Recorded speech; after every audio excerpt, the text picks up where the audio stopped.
Good evening, ladies and gentlemen. Welcome to episode 36 of the Generations of the Game podcast. Of course, it's your boy JP. And of course, I got my co pilot alongside me, right here in the top left hand corner. Introduce yourself, brother. JP, JJ was good, fellas. Ill Will back in the building. Yes, sir. Yes, sir. What's good, brother? And of course, down here in the bottom, in the middle, the man, the myth, the legend, Coach JJ. What's going on, good brother? Woo! Yeah, this we had to get the gold glasses out, get the title belt out because we got a bunch of sports going on. So I got the title belt out. Between pro football going on right now as we speak, got college football going on, got high school sports going on. And fall has hit. It's great to be a sports fan right now. It is great. Yes, it is. Yes, it is. It's our favorite time of the year, man. Get ready for this. Mm-hmm. And Will, we have a special guest on with us tonight as well, right? Absolutely. Back again. Family of the show. The good brother, Jeff Wilson. If I can click. Jeff, what's going on, brother? Hey, peace and love, family. Peace and love, family. What's up, brother Jeff? Hey, can y'all hear me okay? Yes, sir. Yeah. Awesome, Yes, sir. awesome, We can hear you good, man. We can hear you good. Yes, sir. Having me back on, brothers. Really appreciate the love, man. I'm really humbled. Thank you so much again. No doubt, brother. No doubt. I guess we're going to get into it. We're going to get into it right away. Before we get to brother Jeff, we're going to finish our third and final installment, of course, of his brother, the late great Ben Benji Wilson. First, we're going to start off. I guess we can start off a little bit right now with college football, and I think we need to start off with a team down in Florida who's jumped out the gate at 0-2, and we are talking about Florida State. Man, you talk about panic. It is panic time in Tallahassee. Yo, JJ, you go first, good brother. What do you think about Florida State? Due to technical difficulties, please stand by, guys. We are in 1978 right now. We are back in black and white TV set. So due to technical difficulties, please stand by.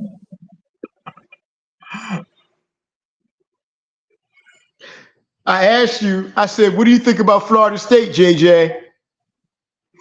Okay, I heard that. The transfer portal wasn't nice to them. Recruiting wasn't nice to them. They didn't have the math right, so the 4 stars look like 2 stars. The 3 stars look like 1 star. The quarterback reminds me of Donovan McNabb. He throws the ball in the dirt. Yeah, DJ is the most overrated 5-star recruit in history, and he's in his 3rd school. Man, wow. Yeah, then I'm using the SAT word. Then the doldrums right now. They are below my kneecap. They're in trouble. Will, what do you think about Florida State the start of their season? I mean, this was supposed to be, them proving that they were wronged by not getting in the college football playoff last season and everything, and they've already blown it. It's kind of crazy. And I gotta shout out my guy Peter Holland, man, one of my buddies. He actually covers Florida State for a publication down there, and man, I gotta keep that brother's mental health in prayer because right now they're not looking too great. No, they're not. They're not. Brother Jeff, what do you think about Florida State coming out the gate at 0-2? Seminoles got a very powerful name, spiritually, named after one of the tribes, here, tribe of Gad, actually. But I'm gonna be honest with you. My interest in college football has kind of decreased to a point. I really don't get into it until maybe mid-season where I can do a lot of say analysis and research on like the top 15 teams. I did get a chance to take a look at what Colorado's doing because of the Deion Sanders effect, you know, a little bit. But I think they're not even ranked yet. But No. so yeah. So I know a little bit about that. But you know, to be honest with you, I've been into other things within. Not studying the college football game so much, so you know my take is not going to be that great for y'all. So I'm gonna Well, leave you that know, for tomorrow. well, you know what? Let's get into Deion because you know he's from Florida State. Let's get into Deion Sanders in Colorado, man, and what we saw last Thursday night, bruh. He got 2 top 5 picks, Shador and Travis Hunter.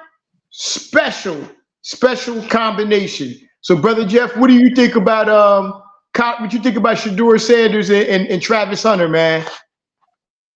You know, because of the leadership that Deion Sanders have and the expertise and experience and the savviness he has,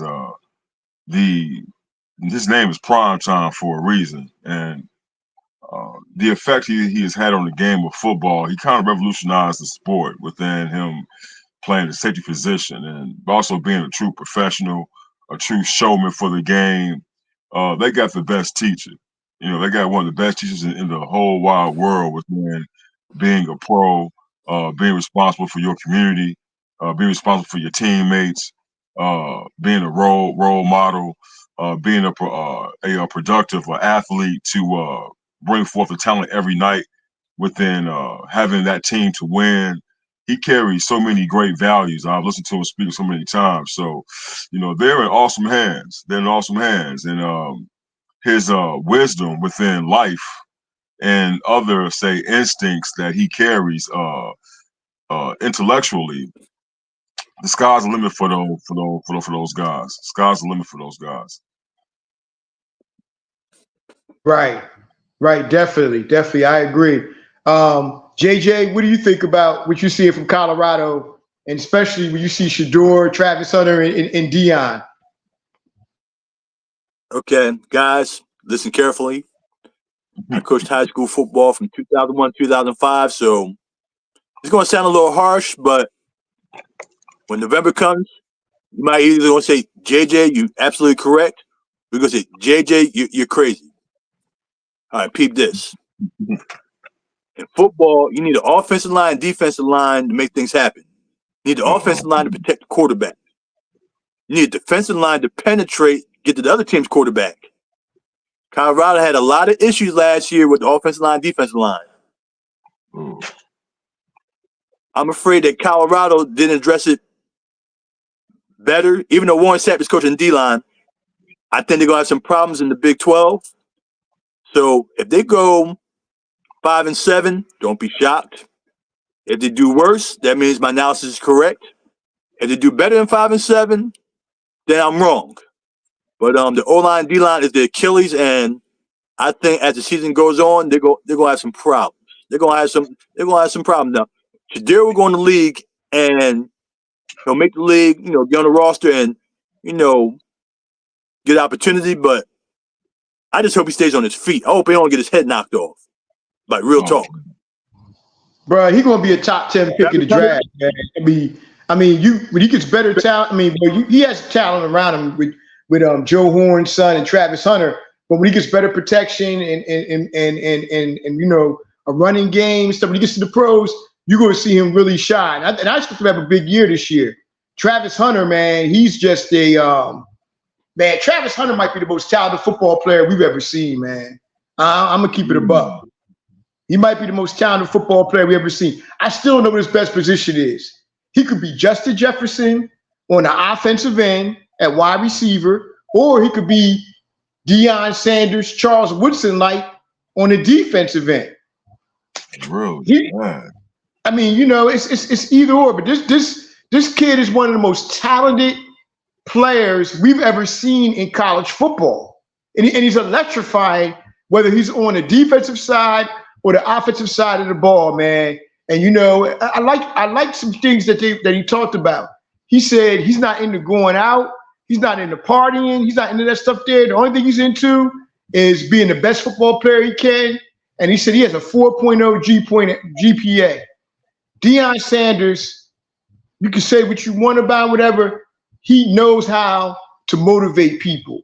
He knows how he cares about his players and stuff. I don't care. I don't believe that crap that people put out there about him and stuff. I really think that man really does care about his players, man. And we'll see what Colorado's going to do. I think they could go 7-5. They can even go 9-3. I'm gonna be honest with you, or even 10-2. But I really hope Deion is successful with what he does. I mean, we all love Prime, man, as a player, and we love Prime as a man. But anyway, Will, what do you think about Colorado with Deion, Shedeur, and of course Travis Hunter? So, Deion is the man, one of the most swagged out coaches, in America. He probably could have been the pastor of a mega church, the way he can, electrify the people, when he talks. And he's got a dynamic duo, with Shedeur and Travis Hunter. I don't know if Shedeur is going to be a top 10 pick, JP, but he'll definitely be I think a first rounder. And Travis, that guy is amazing, man. Like, I don't know if he's for sure the best, but talent wise, he's got to be up there with anybody. I mean, he's literally a legitimate, wide receiver one, and a lockdown corner, and that's hard to do. And also the stamina that he has to play both sides of the ball is amazing in itself. So I mean, I like to watch them. They're exciting, but I have to be honest and agree with the former football coach JJ. They barely beat North Dakota State. Just to be real, and their conference has a lot of teams that have way more talent than that. And it's true. Like I saw in the transfer portal, they did pick up, linemen, but it looks like there might have been a reason that those guys were in the transfer portal in the first place, because they're not moving the needle from what I've seen. And against, some legitimate NFL defensive players, Shedeur is going to be out there running for his life, So, I mean, I would love to see him succeed. Listen, if y'all go on a run, Deion, you got to send me a pair of your sneaks that they just retroed. Send them to the whole show. You know what I mean? For supporting you, brother. But all jokes aside, I would love to see Colorado do well, man. But I don't know, man. They schedule, man. They got numerous, ranked opponents on there, and they're in just a tough conference, man. I'm just not seeing it. Yeah. I hear you, man. It was a good take on Colorado. And I got to talk about my team real quick. I got to talk about the Michigan Wolverines. We got a test this weekend coming up against the University of Texas. We better get it together this week. That's all I got to say. We got to run the ball effectively. The quarterback play has to be better.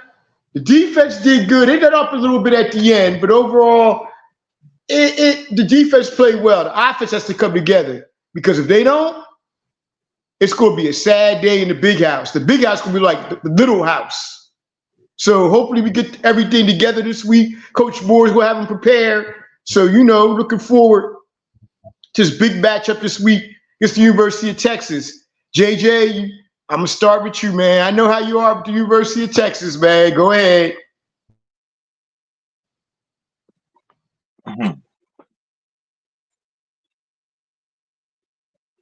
They're taking that road to the Michigan. You boys are in trouble. It's going to be a long Saturday for you, buddy. It's going to be a long Saturday. You better start sitting on the ice cubes now, man, because, man, your butt's going to be hurt, homie. Long Saturday for you. Man, He ain't nothing to play with. Oh my God. Oh my God. Well, what do you think, man? Hey, JP, you know you my dog, but you know I heard they got a saying down there, hook 'em. You know, I think you listen. I know you don't drink, bro, but your ass might need a cold one after they show you a good old down south beatdown. You talking yes, like sir. you from downtown right now. Yo, let me tell you something. You know it's about to be. It's Michigan versus everybody. Now, y'all can sit there and say that. It's Michigan versus everybody. So, yeah, I'm taking my Wolverines. You know I'm going to take my Wolverines, man. Michigan versus everybody. That's right. But for real, though, we better get it together, man. Seriously, man. It might be a long Saturday for me. You ain't lying. I might have a drink in front of me on Saturday. I might be throwing stuff at the TV on Saturday. Who knows what it's going to be? But I'm looking forward to another game I'm looking forward to is we already discussed Colorado, Nebraska. That's going to be a good game. Alabama looked pretty good last week too. So you know, and I told you about that freshman wide receiver from Ohio State, Jeremiah Smith. I hate to even say that name. The eyes. You know, I can't even say the Buckeyes. I say the eyes. But anyway, that wide receiver they got, man, Smith, he is going to be special. And real quick before we go on to Brother Jeff with our part 3 about his brother Benji, JJ, your nephew, he played pretty good this week with Syracuse, man. Talk about him. 3 kickoffs for 70 yards, number 4 in the ACT right now. Hey, good start for the young freshman. Good start because most freshmen, man, they got splinters on their butt. They're on that bench or their red shirt. So for nephew to go live and direct and and ball out early, hey, a Devin Hester career might be ahead of him. We just got sit back and see and put our seatbelts on and get the popcorn and enjoy the show. Man, good start for the nephew. Good start. Yeah, he played good. We might have to call Syracuse South Jersey and Camden University because he has 7 players from the city of Camden down there at Syracuse as well. Coach Fran Brown is, and of course, you know, he's a Camden High product himself, quarterback, year 2000. You know, so he's down there as well. Will, what do you think about Syracuse? How they look last week, brother? They look decent, man. And listen, man, Malachi up there reminding them with the difference between track and football speed. You know, he gonna definitely do his thing for sure. And shout out to Fran Brown. You know, definitely repping New Jersey, specifically Camden. You know, I hope he turns that program all the way around, man. Me too. Yeah, me too, man. I hope he turns the program around as well, man, which I think he can do. You know, Coach Brown could coach, man, and he's making all the in-grounds in the South Jersey stuff. So, you know, shout outs to him.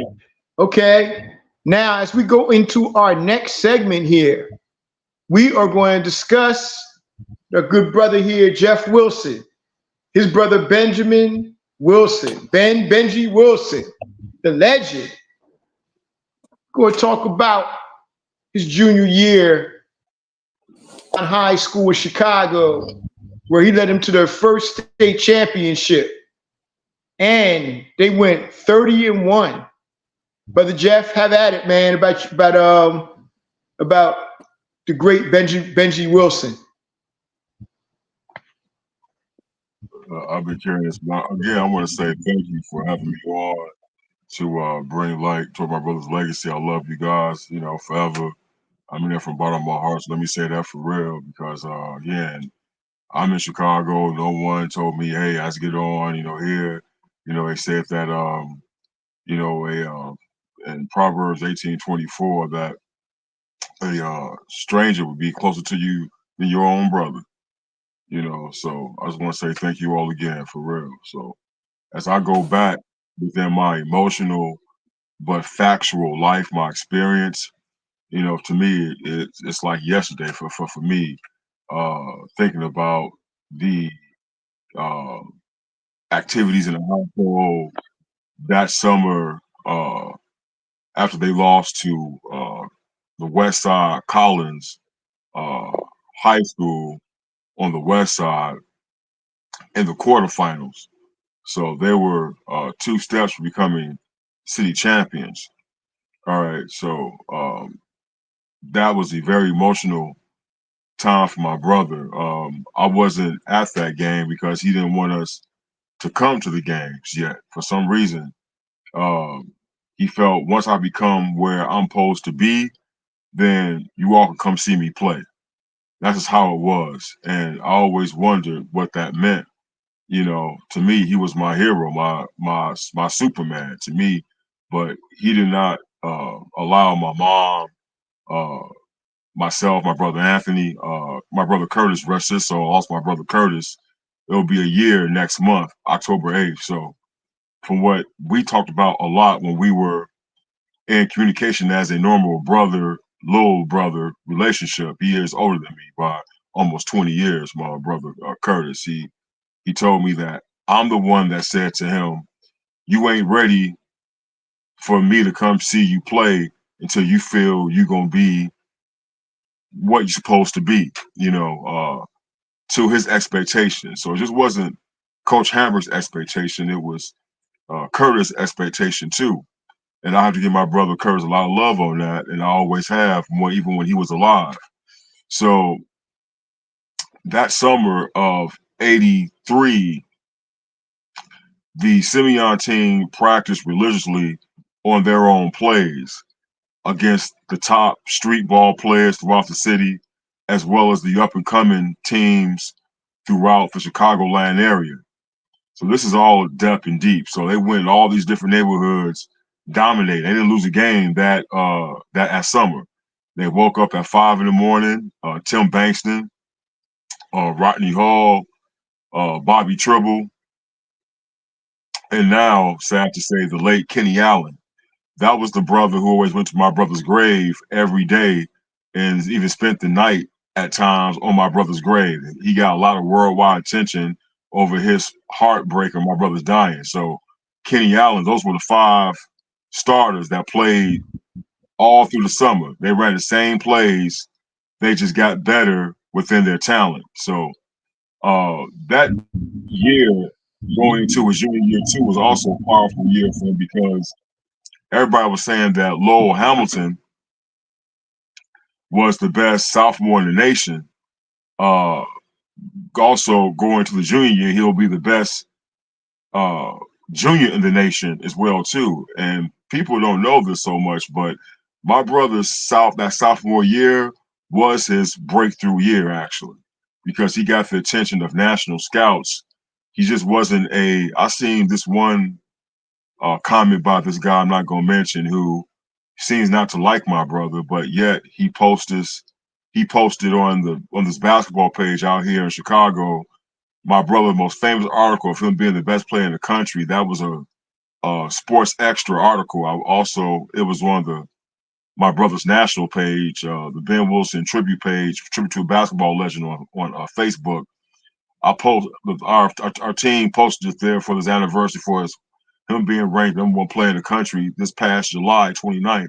But this guy posted it. It kind of made me wonder, why would you post it if you only like my brother's accomplishments? It seems like it's like you're always putting them down within stuff. So, make a long story short, that sophomore year was his breakthrough year. He played against Lowell Hamilton, and people said that even then, this kid Ben Wilson got the best of the player that's been advertised as being the best player coming up in the coming up as the best prospect in the country and the best prospect in Illinois. It's like, wait a second, it's this skinny young kid from Simeon that outplayed Lowell Hamilton. They kept it on the hush hush. So from what I've known from Benji playing against Lowell Hamilton, it boosts his confidence. Like, you know what, I'm the best player in the country. Then as a sophomore, he's like, I can be the best player in the country. And he wanted to go and play against other players in the nation to see if he was ready. But everything went through Coach Hambrick. Coach Hambrick was another father to my brother, and he controlled the whole life with my brother's basketball career. And Benji trusted him with his life. Just like I feel any basketball player who doesn't have a father or has or has a respect towards their coach, they have a respect of a father or another family member. A lot of players have that relationship towards their coach. So that's how Coach Hambrick was, and that relationship between him and Benji. So it was just straight. I see my brother in the morning. I don't see him again until late at night. So, make a long story short, I want this to be known within the heartfeltness and the true pinpoints of my brother, me living this and not and things that weren't on the documentary, uh, things I'm writing forthcoming within what I'm doing within the projects that I'm doing. Book, I'm still praying to get that done. I can share with you now. My mom was very skeptical of this can't be just basketball. My mom began to see my brother get like uh just weird, frail. He was so skinny. My mom said, "You're just so skinny." My mom always talked about how skinny he was and like he was growing. And then the growth pains he had for him that summer, he grew 2 more inches. You could really maybe some of what my mom said, it was really like 3 more inches. But he was measured at 6'7" with no shoes on, a legit 6'7". So um, my mom and I used to go up to Cole Park. He said he's at Cole Park. My mom would sit there for about a half hour and just be amazed by this. My son is obsessed with this sport. She didn't believe it. But from the newspaper articles that year, when I think Simeon went 21-6 that year in the 82-83 season, they were ranked as, let's say, one of the top 6 teams in the city that year. They came 2 victories shy of winning the city championship. They were in the quarterfinals. Of course, you have the quarterfinals. Well, actually, 3: the quarterfinals, semifinals, and then championship. So Simeon was very promising. At the same time, Coach Hambrick felt, excuse me, somebody's trying to call me, and they don't know I'm you right now with you all. But Coach Hambrick felt Simeon never got the respect of the Collins on the west side or Marshall on the west side. You all heard these two. That's where Patrick Beverly came from. George Wilson played, I believe, I'm not mistaken, I think at Marshall. West side's always been known as the tougher side. That's the side of where Isaiah Thomas comes from, where Mark Aguirre comes from. And the west side always had a reputation of having the toughest, probably life and death games in basketball. Some people went there to go play a pickup game. They gotta go identify the body of one of their loved ones because of a basketball game. That's how tough the West Side was. No joke, no exaggeration. So Isaiah Thomas talks that better than anyone because he's a spokesman of the West Side of Chicago as far as how tough it was. So it was always Collins, Westinghouse, Marshall. But Isaiah went to a private school, of course. You know, that's the story. I don't want to get too much for Isaiah, but so Yeah, he went to St. Joe's, right? yeah, that's in a very Yeah, he went to St. Joe's. that's in a very prestigious suburb called Westchester, Illinois. A very prestigious suburb again called Westchester, Illinois. I think he had to catch like 2 trains and 3 buses to get there. I mean, unbelievable story with Isaiah Thomas. But so back to my brother Benji. Um, from sun up until sundown, and my mom allowed it to happen because she saw it for herself, and of course within my mom's companion at the time, our dad and other manly figures speaking. Of course, Coach Hambrick spoke to my mom about the promising talent that Benji had. The newspaper articles really made my mom to be a believer and said, "This is what my son really wants to do with his life. He sees he's one of the best players in the city, and he's getting a lot of phone calls." The recruiting started the beginning of his sophomore year, actually. It was exciting. And then going now into the junior year, it was constant. He wasn't at home. It was a constantness of he wasn't at home. He was always playing ball. And then when he came back from playing ball, it was always the basketball players on the porch with my brother, playing with me and aside our head and stuff like that, playing with us and everything. And he'll wash up, eat. He'll make jokes on the phone. Pretty girls coming over when my mom went to work to make sure we're tucked to bed. Summer nights, mom comes back home. He'll have a quick breakfast. His basketball buddy friends are there. He's back out playing again. I don't see my brother again until nighttime. That's how it was every day his junior year. And my mom even spied on him to make sure he was doing that. So it was other places that my mom went to and saying like he was going to be there. And he was there. Now, just a reminder, high school coaches weren't allowed to coach summer league. So Right. it was up to the players. It was up to the players to actually, if you love this game so much, you have to put in the work and practice. And Coach Hammer was there, but he couldn't coach. So you can still, as a coach, the coach can still supervise to see if their players are being legitimately for real within what they promised to do.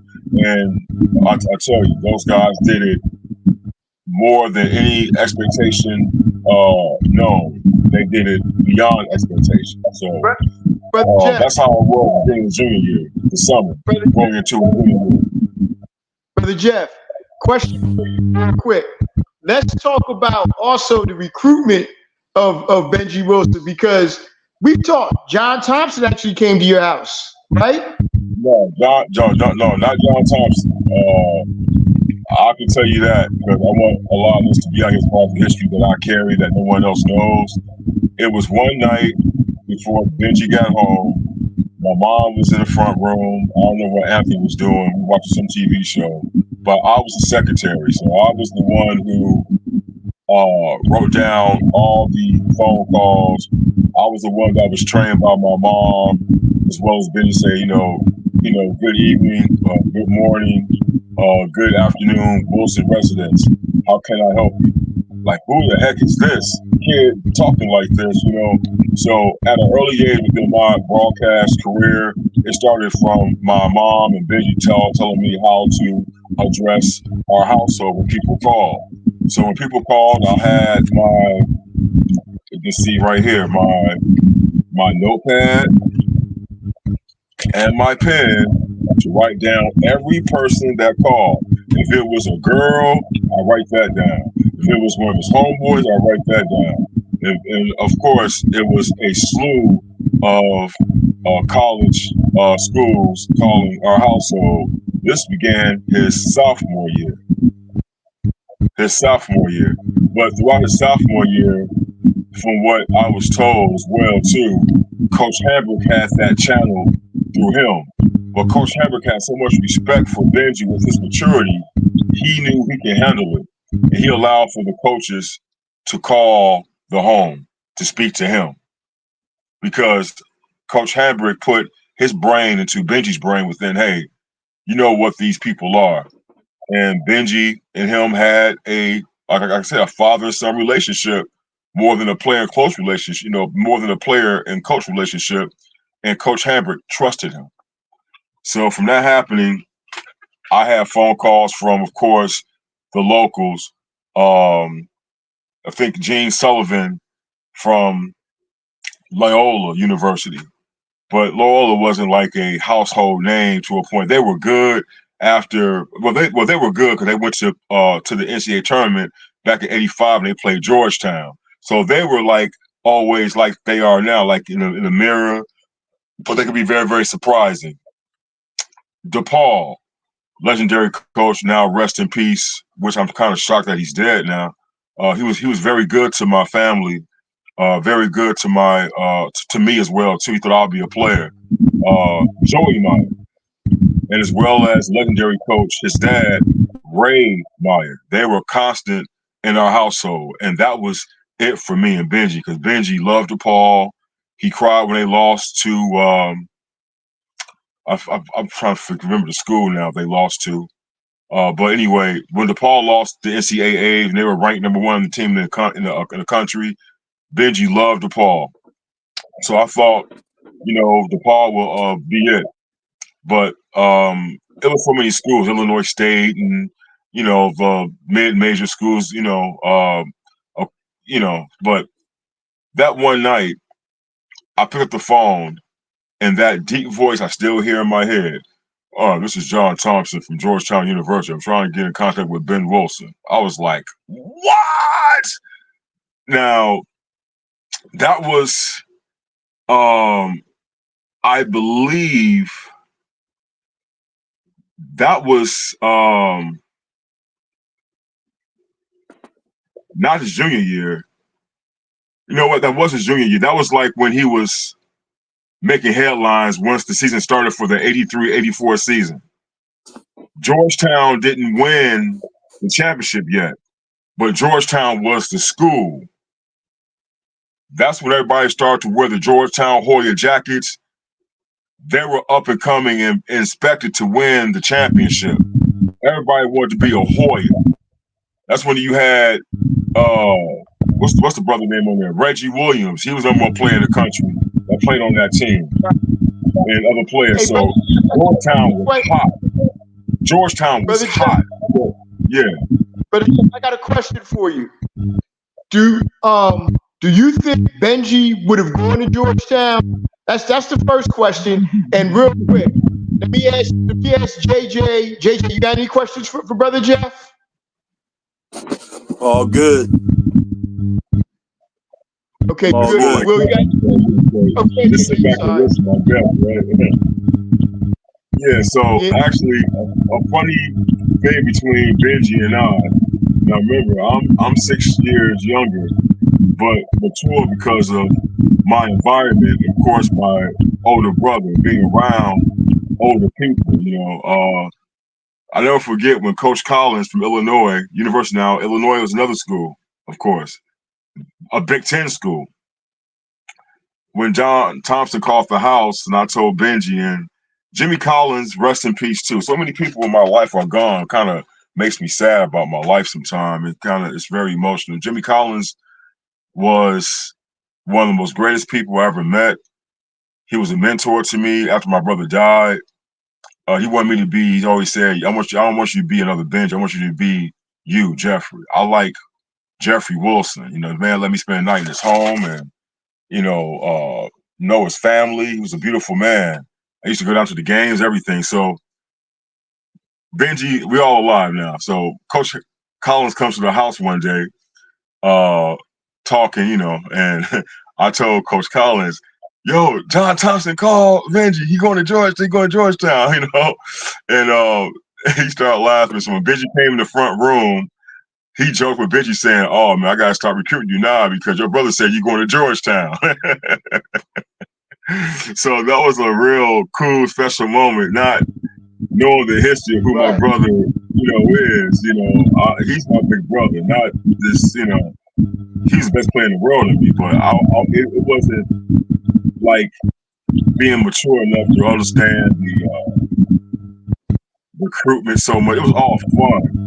It was just exciting. Right. Like it was like living a dream actually with him.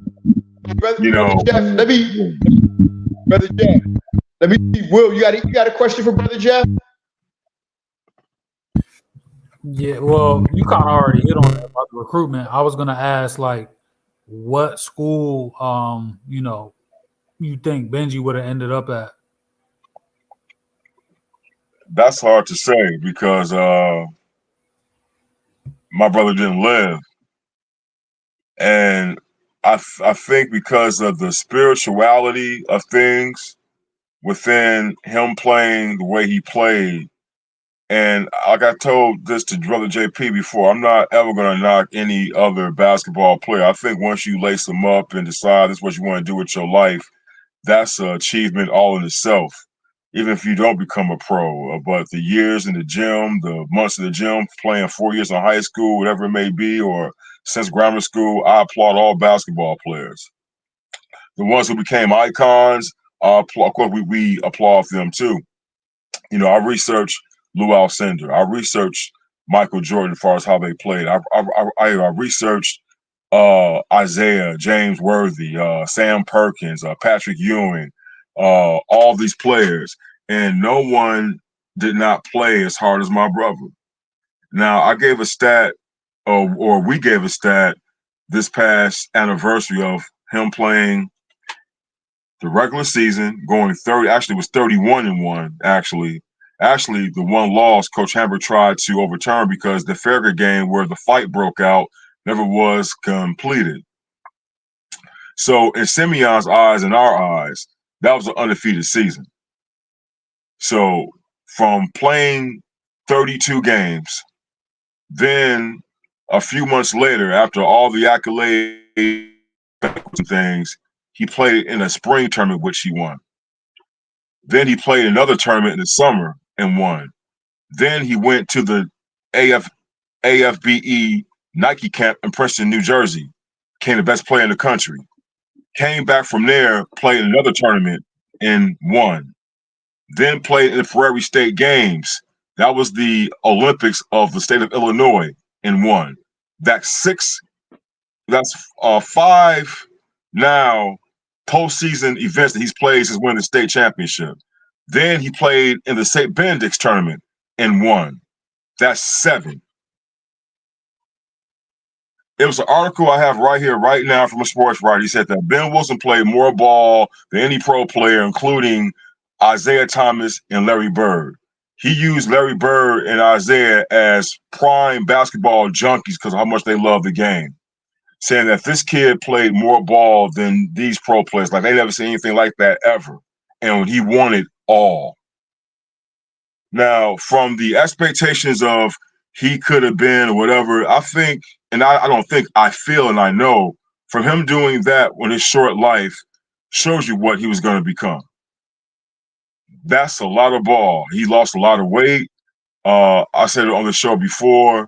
My mom is a registered nurse. Well, my mom passed away, of course, but she was a registered nurse, a RN. So when he got back from camp, he said, I did it. My mom said he looked like a skeleton when he got back. And he had a game to go play that game to come and play. And Coach Hunt was calling the house then. My mom said he's not playing this day or not no day soon. Hung up the phone.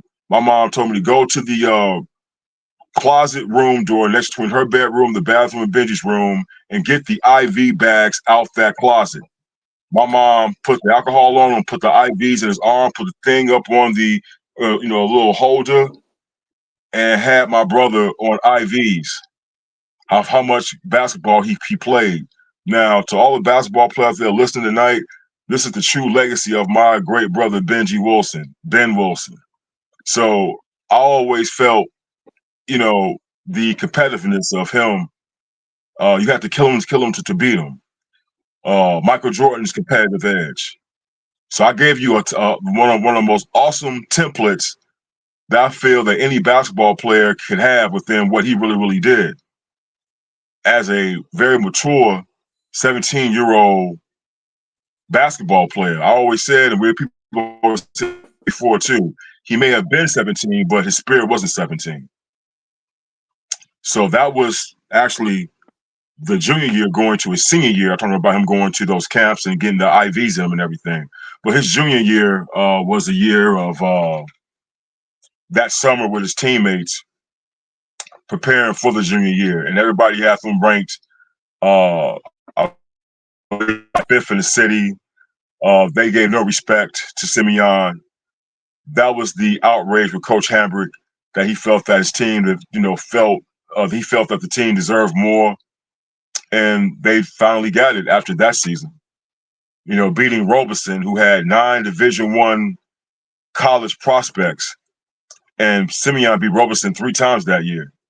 The other loss to Robeson that year was against Lowell Hamilton, of course, who was ranked the top player along with Benji. You know, they were 1-1 or 1-2 that season. They lost to a Class A school, a Catholic school. You don't lose to Catholic elite schools being a public elite school in Chicago. But back in those days, that was kind of like, what, really? And Robeson lost to Providence St. Mel. So from that happening, that opened up the more confidence level that, hey, for Simeon, you know, we can beat anybody in this state, anybody in this nation. You know, if that was the case, I even was told that Simeon beat college teams here in Chicago with the 5 stars that they had. You know, a lot of history with that team. A lot of history with that team. So, like I said, Brother just yeah. I was going to ask you, if you can you speak about the relationship your brother had with Nick Anderson, and with Nick Anderson actually transferring in from a different school to Simeon, which they were going to be one of the greatest high school teams that we've ever seen? You know, to be honest, I don't know how Benji and Nick initially met. I'm going to tell you how I met them. Summer of '84, after Benji was ranked #1 in the country, I'm coming in from playing. My brother looking serious as usual on the love seat. So I enter to the door. The love seat's right here. I enter in the door. My brother's on the phone, tall, lanky, like a giant, looking serious as always. I'm used to him looking serious. And then on the big couch next to the big window, there's this big guy sitting on the big couch next to the window. And you know what? As many times as I looked at my brother's scrapbook of the all area team, my brother being chosen as one of the top 20 players in the area that year, the all area team banquet at the famous Italian restaurant, the Como Inn, that was huge for us at that time for what Benji accomplished. And I remember looking at all the players. I seen my brother at the last corner, and it was Hershey Hawkins, who was a player of the year. Then I seen this one particular face on that top players. His name was Nielsen Anderson from a school called Professor. And as soon as I saw Nielsen Anderson, I was like, I know you. My brother Benji just started laughing. He's like, my little brother is on this basketball like me, because that's my life. I went right to the scrapbook and said, here you go, it's you. Nielsen Anderson, Professor. So that's how I met Nick. Well, his name was Nielsen to me, not Nick. So my mom had a problem with her working and the parlay was going on. So my mom, actually, Benji, kind of forced Nick to spend a couple of nights there at home until my mom voiced her concern about, we have certain rules here, he has to go. My mom, Benji was upset about that. And, that was a good time for them. I know they played ball constantly. He ate well. I know that much. When I find out about my mom's cabbage and onions and okra, that was Benji's favorite dish that was eaten there at our home. And Nick spoke well about the relationship, but I'm being genuine and real. That's how I met Nick Anderson at that time. As far as what Nick shared, that's going to be Nick's story, but I'm telling you how I met him. So I don't know how. I know they played one-on-one together a lot for me reading articles, but I'm going to be honest with you. Nick never kept in contact with us after the tragedy so much. He made the announcement, I'm on number 25, but none of Benji's friends have been like brothers to say, how's Jeff and Nat doing? How's Miss Wilson doing? It was a few players, but Nick wasn't one of those players. Nick stayed distant. I'm being real about it. My mom wrote him a letter back in '95 when he was with the Orlando Magic, and I never will forget that day neither. I'm about to leave. I don't know what I was doing that day, but I answered the phone, the cordless phone in the kitchen when we moved back from Mississippi, living in the south suburb of Chicago called South Holland, Illinois. We lived in South Holland, Illinois. I picked up the phone. This voice sounded like it was a dude on drugs. Can I speak to Miss Wilson?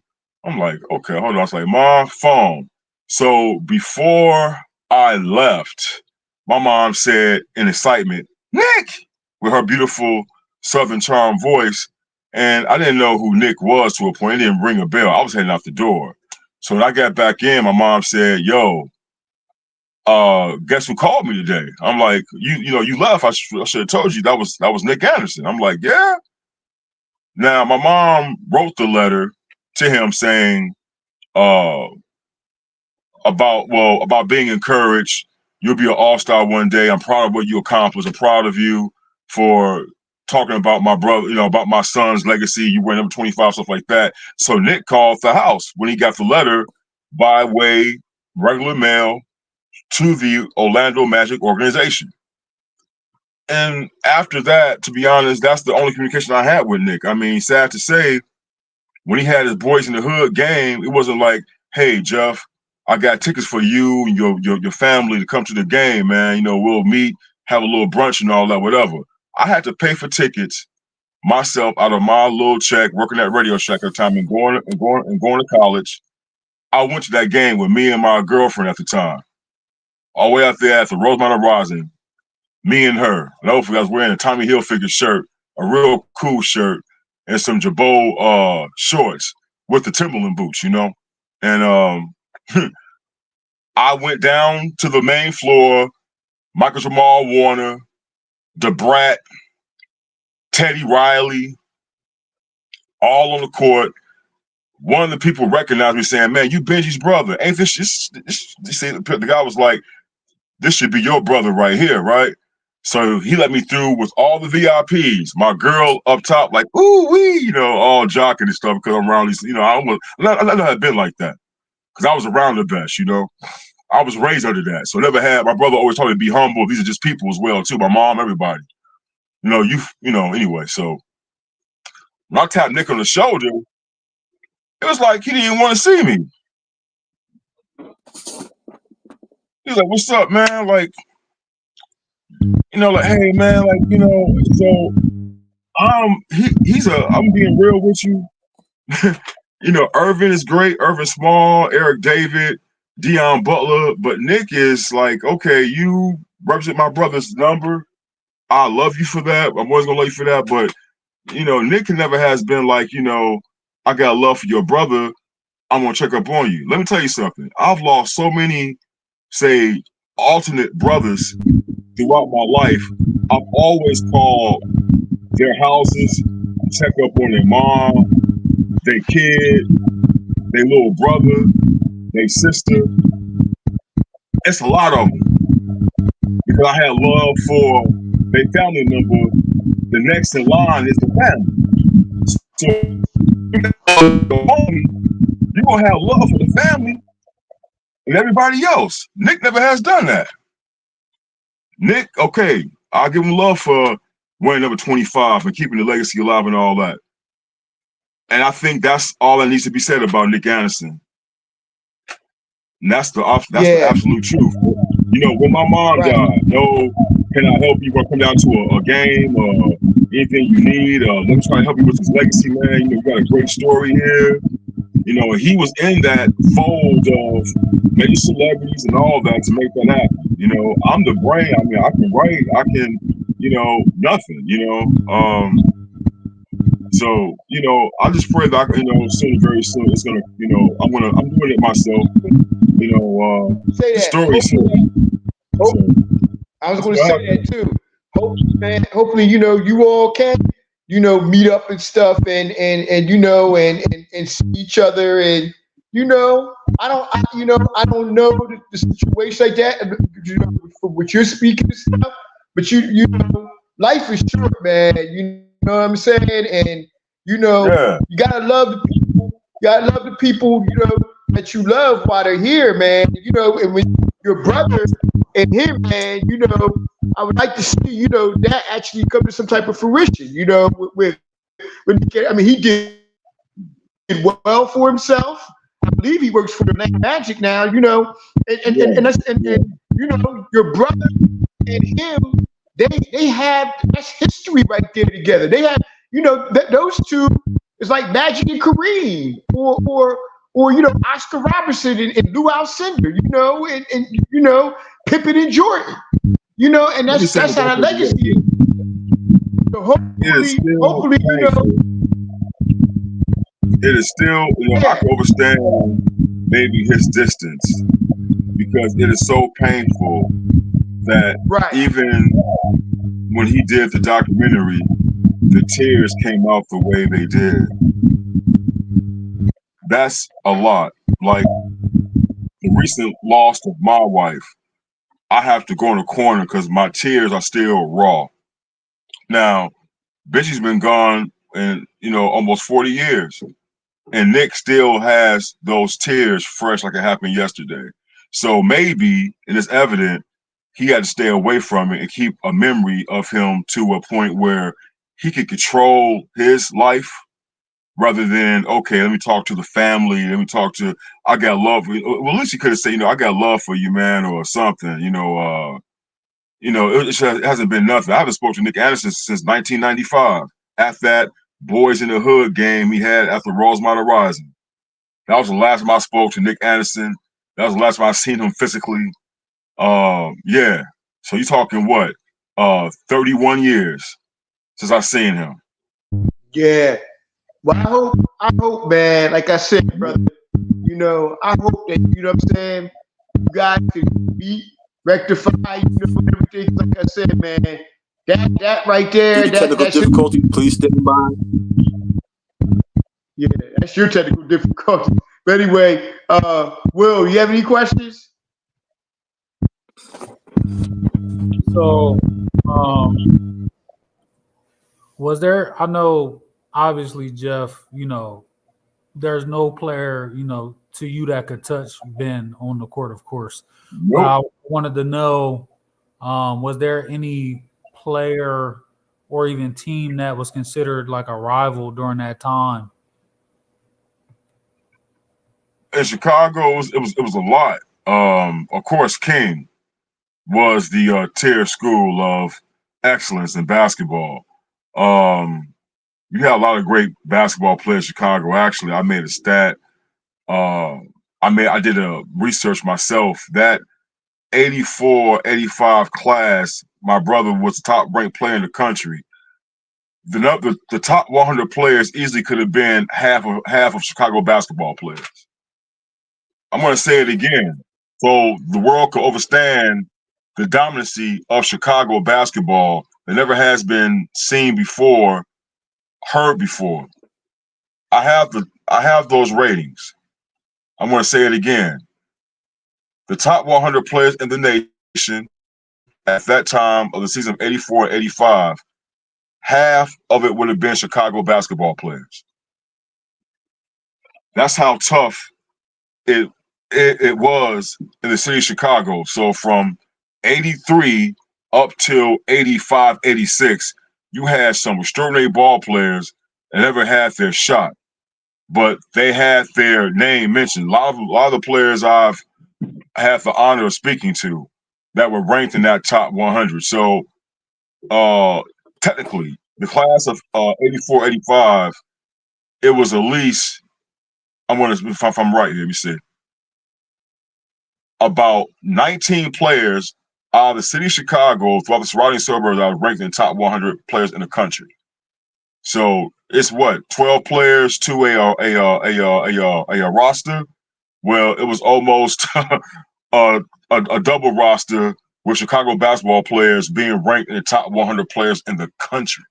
And that continued in a way throughout 86, 87, 88. It was always at least, I kind of lose that now within 88, but you had about, say, again, double figures, about 10 to 12 players from the Chicagoland area throughout the surrounding suburbs that were ranked in the top 100 players in the country. Chicago was just the hottest city in the world that came to basketball talent from 1965 from Cassie Russell.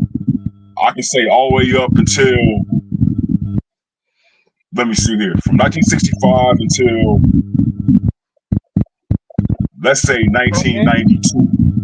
Let's say 1992. The year Juwan Howard left CBS. You had the Twin Towers out of King High School, Thomas Hamilton and Rashard Griffin. You had Brother Bobby Jeff. Simmons. Yeah. Simeon, Bobby Simmons, Simeon. It's a lot, man. Yep. Brother Jeff, that was a question I'd ask you about too. Speak about the game between Simeon and King, because I see some of the highlights of that game. There's actually highlights of that game with Benji and stuff, man. And yo, I'm gonna tell you another thing too. Benji actually had the shaved head before the Fab Five had the shaved head as well. You know, a lot of this, I owe to y'all. I'm telling the story too. So anybody wants to know the story, they're gonna contact you or contact me, whatever it is, getting the real story. Because the story I feel is going to be told. You all give me the platform to kind of tell it. So, that junior year, my brother, before he went to Simeon, was here going to Catholic school called Mendel. So how legend has it, he got his hair messed up by Papa Wilson. He got blind in one eye and messed up his hair. So Benji told him, you know what? Just shave it all off. When he shaved it off, people say it was like magic. So the next moment, the next, say, half of the day, he went to that Mendel game at Mendel Catholic High School. They said that every female in the world thought he was the most gorgeous guy they ever saw, like a model, with his head being shaved like that. And he said the next day, well, all the attention that the girls gave Benji, everybody got bald heads. So from that happening, it got to Benji in a way. He was like, I got something going on here. He just stayed with it. Speed up to the King game. Laurent Crawford, let me give a lot of love to Laurent Crawford. He was a 7-footer that played for Simeon, and when Coach Hammer went out of town, Coach Landon Cox is known for paying his players, whatever, or doing these little tricks to pursue players to leave their former schools and come play for him. So he got the tallest guy in the city in high school basketball, really in the state, 7 feet tall, to come play for King. That drove Coach Hambrick nuts. A week before the game happened, my brother had to duck through the door. So this is the other guy that had to come through the door and duck through the door. And there was Laurent. Benji and Laurent were the best of friends still. Tracy Dildy, the All-State. He was ranked in the top 50 in the country as well, too. Well, or top 100. Tracy Dildy, players in the nation for 84 and 85. He played for King. So you have some talent, baby. Like I said, I want to show it in the book. I don't, because a lot of people, exposing all their articles, stuff like that on Facebook and these basketball pages. That's sacred to me. Even the article that God posted, that's a sacred article, because that was an article when he made number one in the country. No other player from the Illinois, Chicagoland area did that except for my brother. So anyway, my mom sat down with both of them. They prayed. That's how tight and heated the game was. And my mom was like, well, I'm sorry, Benji, I'm right there. Told my Mom, we play them next week for the semifinals, for the championship. And I never forget Laurent just looking kind of humble. And my mom, is staring right through him like a little boy. Now, he's talking about giants. And my mom is a very, spiritual woman. And she was just looking through him. And that game was all over the city of Chicago. I tell you, it was over 5,000 people there at the UIC Pavilion. Tough game, awesome game. Benji led all scorers with 21 points, 9 rebounds, 3 block shots, 4 assists. and 2 steals. That's still to my memory. If I'm off by 1 stat or 2, but I know he led all scores for a fact. He could have had more because a lot of players on King, they were friends. But the friendship had to be out the window. This is for your school. This is for their school, your reputation, their reputation. The whole city of Chicago are spectators to see who's going to be the best team. In Chicago, people got the last, saying comment on what you do on a basketball court. So the friendship had to be out the window. But still in the back of their mind, they were still homies. They were still the best of friends. Tracy and my brother were the best of friends. Where are these guys at now? Brother Jeff, where are these guys at nowadays? Are they the 7-footer that you were talking about, Bell? Is he still around? And is he? Remember I said that a lot of business friends don't talk and all that. Now, Laurent does reach out once in a while. It's on Facebook. Hey, little bro, want to make sure you're all right. You know, I'm thinking about you, man, because he was there. After my brother died, he stayed at the house for about 2 days. So Laurent is, like I said, a lot of people have to deal with that little tragedy privately.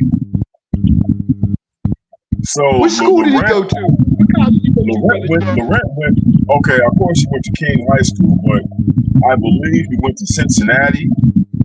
Then he came back home to Chicago State. Tracy Dildy, guess who he played for? A school that came up 2 years ago in the NCAA tournament. No, he played for San Diego State. Okay. Before San Diego State got famous 2 seasons ago, that's who Tracy Dildy played for. And Tracy Dildy became one of the major recruiters in Division I basketball. He coached at Auburn, he coached at DePaul, and then he became head coach for a not so successful Chicago State team. And I'm sorry that I never went to any of his games. I love him. It was just on the wrong day, but that's a day of worship for me. So I couldn't make those games. But Tracy Dildy and I spoke all the time. Awesome guy. Laurent, awesome guy. It's all like I said. They talked to me more in 40 years than Nick ever did. Now, Irvin Small is another one. Irvin stayed in touch for a long time. He stayed as a brother. Irvin did. When I see Eric David, he was the same way. He was loving and still caring, but a lot of those guys don't call and talk. Tim Bankston, Benji's friend, who is considered probably one of the top 5 guards that ever played the game in this state.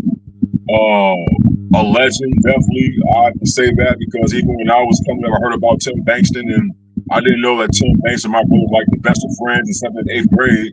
So Tim knew Benji's talent young. And Tim was a very mature young man then at 7th and 8th grade saying, hey, I see the good in you, Benji. He told this himself.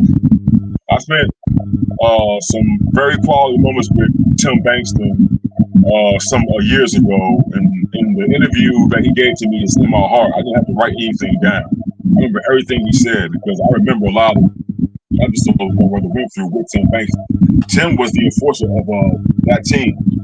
Tim was a big brother to a lot of basketball players throughout the city of Chicago that he made better. He was very mature, beyond his years. He also played against pro players while he was in high school. Tim Bankston did. He was pre-Derrick Rose before Derrick Rose. The only thing about Tim Bankston, his game was he didn't have a jump shot. But he will bang you, rebound you, shake and bake you, and dunk on you with the quickness. But under Coach Hambrick's rules, everybody had to play their position. Speaking of Derrick Rose, does your family have a relationship, or even has Derrick Rose reached out to your family? Well, to be honest, it's only me and my brother. Everybody's gone. I have nieces and nephews. I don't know who's talking to who, unless someone tells me. But the main core of the legacy is myself and my brother Anthony. So, when Curtis was alive, that 2009, I met Derrick Rose, and I told him, all the success you have, you give it to your family. Don't trust no one.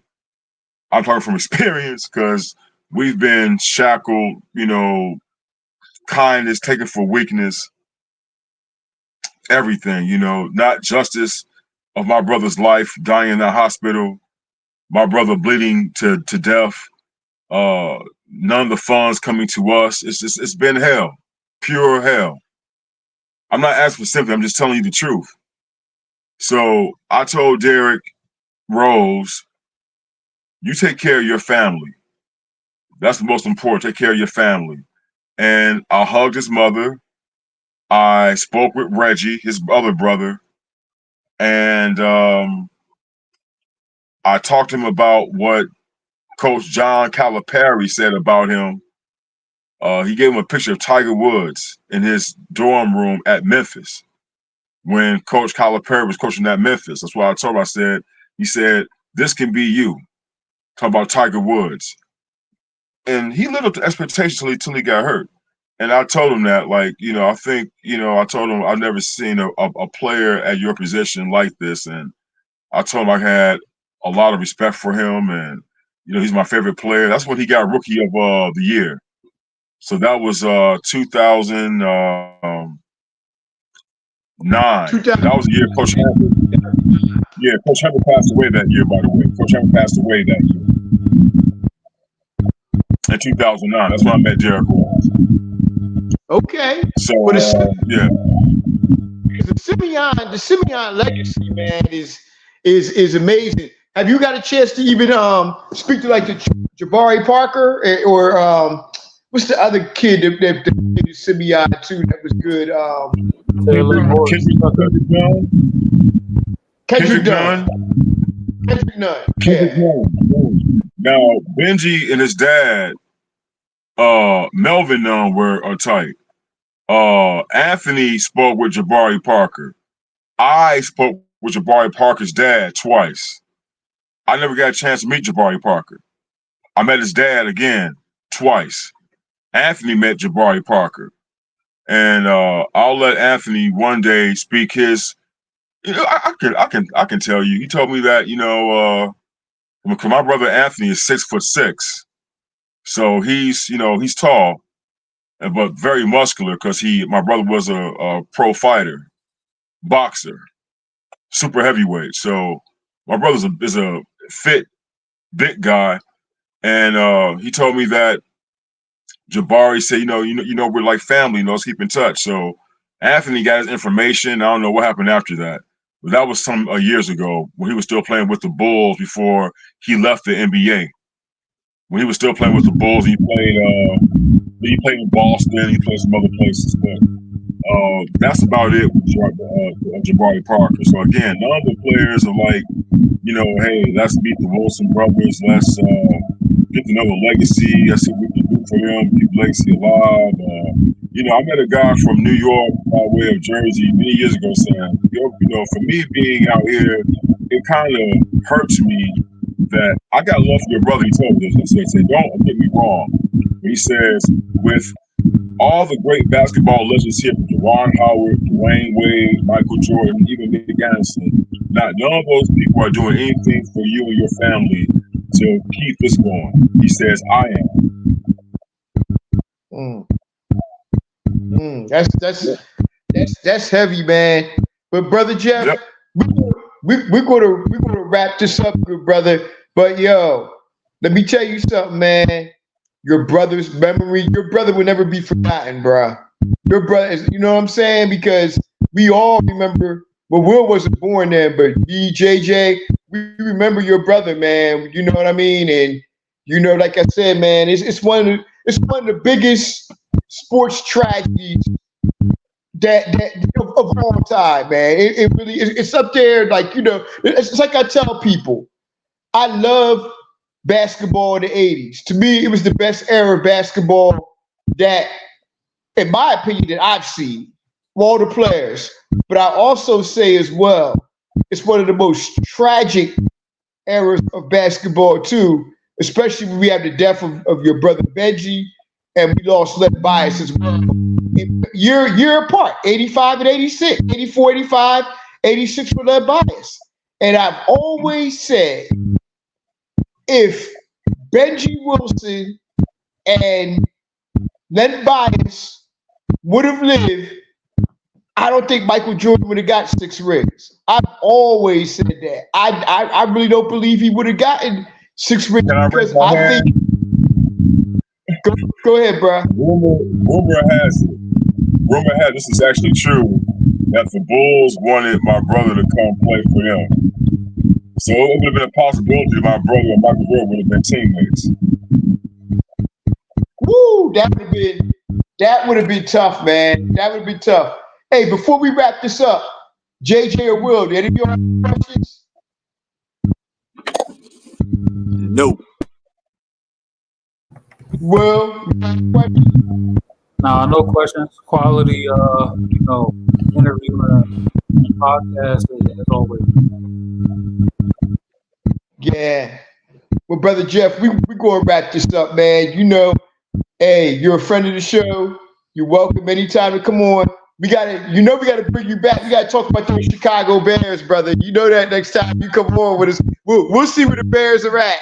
Yeah, Titans, man, on this Sunday. Everybody in Chicago is crazy right now. All through the week, Bears hats, Bears shirts, Bears sweats. The females wearing the bear, dress, showing it all right now. It's going to be exciting, man. I can't wait to see what the Bears going to do. They said this is the most anticipated season since the Bears won the Super Bowl going to the next season. This is the most anticipated ever.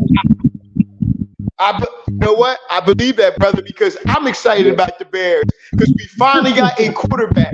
We finally got an offense because good and well, our thing is defense and 3 yards and a cloud of dust. That's what the Bears are known for, is running the football. But it looks like it might be a new day here. We're going to see what happens, man. We're going to see what happens during this regular season. Chicago needs it, and Chicago has that player. I think his name is Matt Lewis. Very promising player. He's like a Cooper Flag type player that the Bulls have right now. We're talking about basketball later with the Bulls, but right now it's all about the Chicago Bears now. It's all about the Bears. But anyway, let's kick those shout outs real quick. JJ, you got any shout outs, brother? Yes, always have shout outs. Shout out to Wilmington, New Jersey. Shout out to Carl Lewis Stadium. We opened up the stadium tonight. New track, new turf field. Shout out to the Wilmington Commerce football team. They take on Camden Eastside tomorrow night. Shout out to Hamilton High School West. First day of school is today. Hopefully all 1,450 students will be peaceful this year, hopefully. Shout out to Pennypacker Park. That's the neighborhood I grew up in. Shout out to all civilized black women. Kisses to them. This shit. And everybody at JP's job that lasts me every week. Thank you for the fan base. Thank you very much. Thank you very much. And I'm all good. Hey JJ, you want to send shout outs to, of course, you had a loss about, was that a week or two ago, brother? So you want to give a shout out to him as well? You said what? You had a loss about a week or two ago. Do you want to give a shout out and talk about that for a second? One of your homies? No. No. Okay. I got you. But we always with you, brother. You know that, man. You know that. Yes. So yeah, that was a rough one, man. I know it's a rough one for you, man, and for all y'all out there in Pennypacker, man. Of course, man, my heart and condolences go out to all y'all, man. I know that's a rough one. Very, very well-known person too, and may the brother rest in peace. Will, you got any shout outs? Yeah, of course, shout out to the family, shout out to the listeners, and not a shout out, but hey, we're gonna be fine, rest in peace, man. Another black man going through. Yeah, brother Jeff.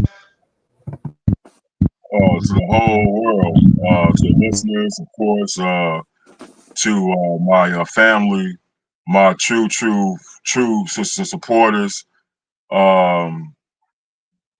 Man, you all, thank you. Much love to you all, for everything.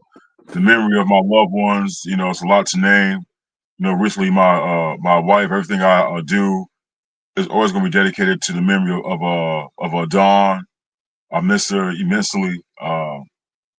So other than that, man, life, also to you, JP, your dad, I know is in your, it's part of you, brother. So, I always, remember, and it's always love here, man. We have a good relationship. So, of course, shouts out and love to brother JP for having me on, and the two brothers here I love as well. Thank you for having me on. Y'all can have anybody else on here, but you had little old me. So, thank you. Hey, brother, we always, what I'm saying, you're always welcome here, man.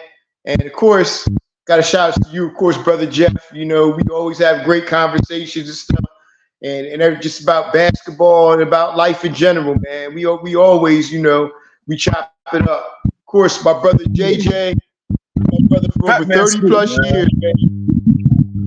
Huh? Fat man Scoop, man. Oh, yeah, we got about it. Yeah, definitely. Rest in peace to Fat Man Scoop, man. Definitely, man. That's a huge loss for hip hop. But me and brother JJ here, man, we've been rolling for over 30, 32 years, man. We've seen a lot of stuff together, man.